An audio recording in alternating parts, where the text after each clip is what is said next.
O SAF chegou como a salvação dos clubes brasileiros, mas, ano passado, mais de 1 bilhão de prejuízo entre os 20 principais clubes do Brasil. Sim, será que seu clube está nessa? Como é que seu clube está? Deu positivo ou negativo? O SAF realmente veio para ajudar ou veio para piorar? Quais são os pontos positivos e negativos? Olá! Eu sou o professor Silva Neto, aqui do canal Mais Um Empreendedor, local onde a gente fala sobre as notícias do Brasil e do mundo que influenciam no seu negócio para que você tenha ciência e tomar a melhor decisão. Vamos juntos entender realmente o que o SAF trouxe de oportunidade para os clubes, do que foi certo e do que foi errado, e também, para você que é empreendedor, o que você pode aproveitar disso. Vamos juntos entender? Então vamos destacar o que a Veja Negócios fez de levantamento. Então lá ela bota aqui que prejuízo dos 20 maiores clubes do futebol somam mais de 1 bilhão. Confira o seu time. Apenas 6 equipes encerraram ano passado com superávit. O modelo do SAF também não garante bons números. Então aqui você vê na matéria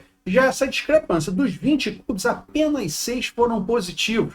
Mas por que isso aconteceu? Aqui na reportagem demonstra bem. O levantamento da Sport Value mostra o bom desempenho em campo não garante necessariamente lucro. É o caso do Cuiabá, embora tenha conquistado a vice-liderança em ganhos do ano passado, com superávit de 64,8 milhões de reais, equivalente a um salto de 73% em relação a 2023. A equipe terminou o campeonato em último lugar e foi rebaixada para a Série B. Então indica o quê? Que mesmo o time não indo bem no campo, mas se bem gerido, ele acaba dando resultado financeiro. Mas aí, torcedor, você vai dizer, não, eu quero que meu time ganhe. Sim, é óbvio que você quer que o seu time ganhe. Mas se ele não tiver uma estrutura financeira, não vai adiantar nada. Ele vai ganhar um pouco, mas depois vai começar a perder porque não vai ter condições de manter aquele plantel. O São Paulo, aqui na matéria, indica que encerrou o Brasileirão na 11ª posição, lanterninha no ranking dos mais lucrativos. A equipe acumulou um rombo de 287 milhões de reais no ano passado, piorando em 362% o déficit de 62 milhões reportado em 2023. Então aqui você tem um clube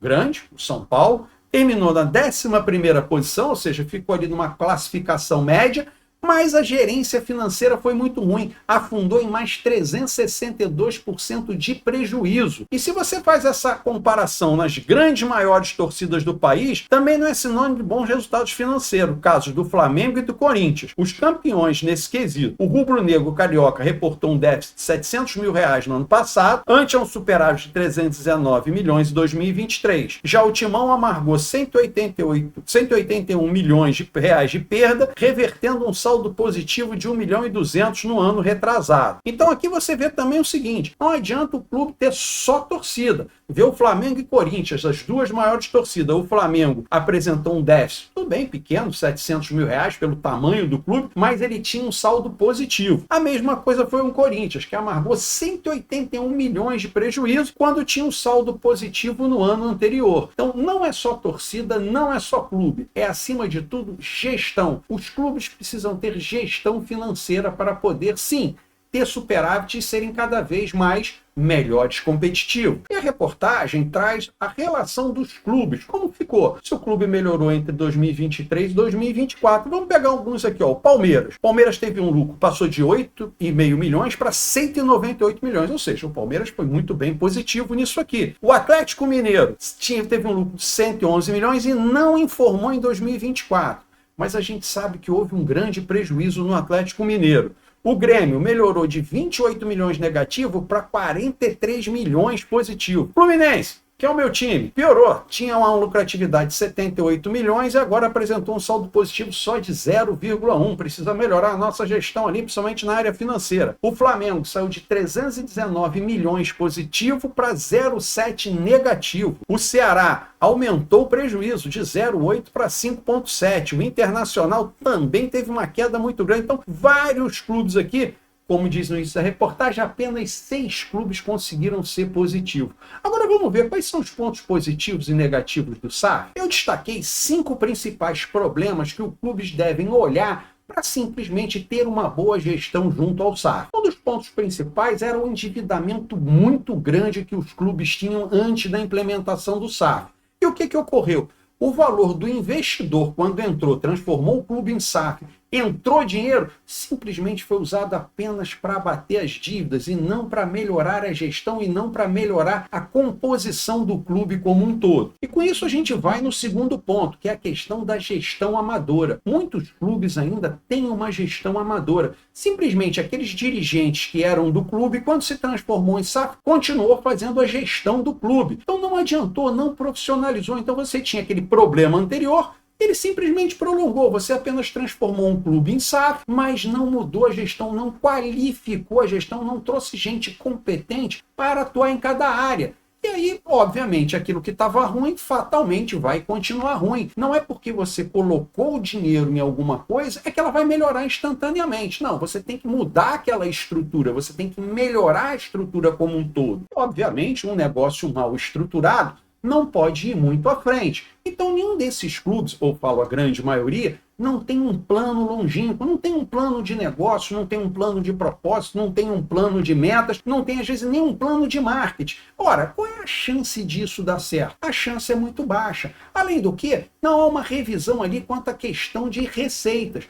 Uma coisa que tem que ser muito bem vista em cada clube. Muitos dos clubes ainda têm como maior receita apenas a venda de jogadores, que é algo muito instável. Então não mantém um fluxo de caixa contínuo, você não tem como fazer um planejamento de despesas de investimento a longo prazo, porque você fica dependendo de receitas esporádicas para tentar fazer alguma coisa. E muitos deles visam única e exclusivamente o resultado no campo como forma de receita. Isso também é, ao meu entender, uma das falhas de quem gere o SAF. E se você tem maus investimentos, acontecem o quê? Muitos dos clubes hoje pagam muitos juros.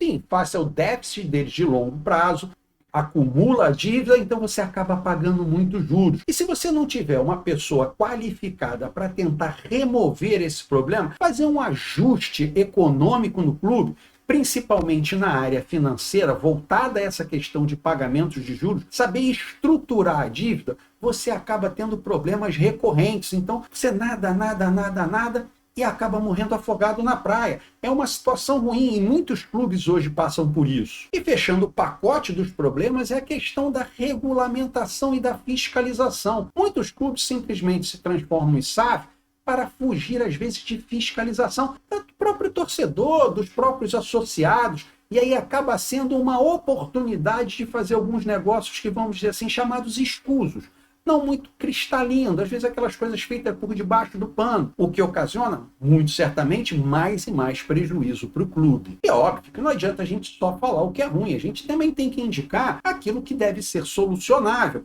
De tudo que a gente já listou, a primeira coisa, eu acho, mais importante que o clube deve ter é uma gestão profissional. Sim, colocar cada profissional no seu posto, a qual ele pode simplesmente exercer a melhor forma o seu trabalho, dar mais eficiência e colaborar cada vez mais com o clube. Significa que o clube tem que ser tratado como uma empresa e não apenas um negócio de futebol. Você tem que separar ali o que é o setor esportivo do que é o setor de governança. Você tem que criar setores com administrações próprias e independentes para que elas possam trazer resultado. Dentre esses resultados, ter um planejamento estratégico de longo prazo, não apenas o imediato, não apenas para esse campeonato, para esse jogo, para esse negócio, não. Uma estrutura longa para que o clube possa simplesmente sobreviver e galgando cada vez maior profissionalismo. E, obviamente, com maior profissionalismo, você atrai mais torcida, você atrai mais receita, você consegue contratar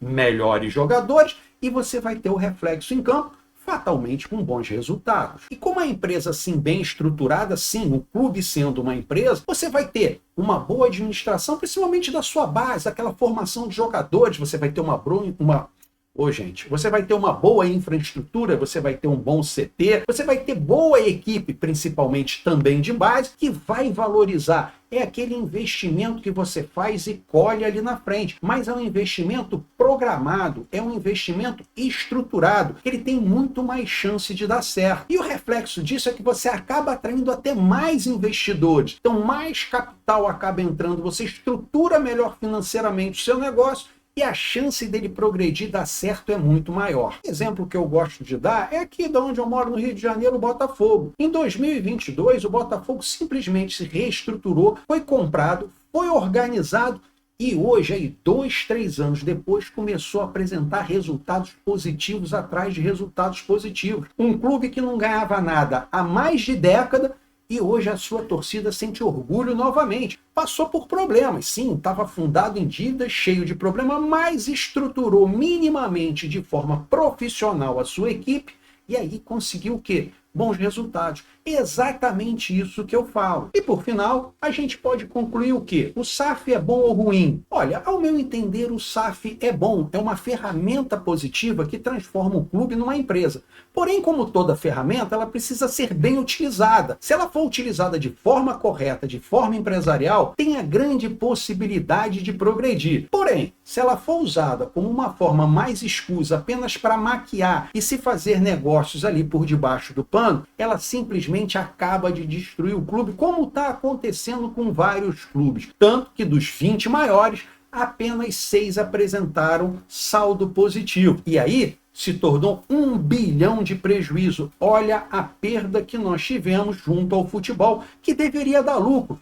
É um grande esporte, é um grande negócio, em que várias pequenas empresas podem aproveitar. Sim, você pequeno empreendedor pode prestar muito serviço aos clubes, porque na hora que profissionaliza o clube, abre chance para outras empresas entrarem. Não fica só aquela questão do amigo, o amigo do amigo, o cara aqui do clube, vamos dar um jeitinho, vamos fazer um contratinho. Não.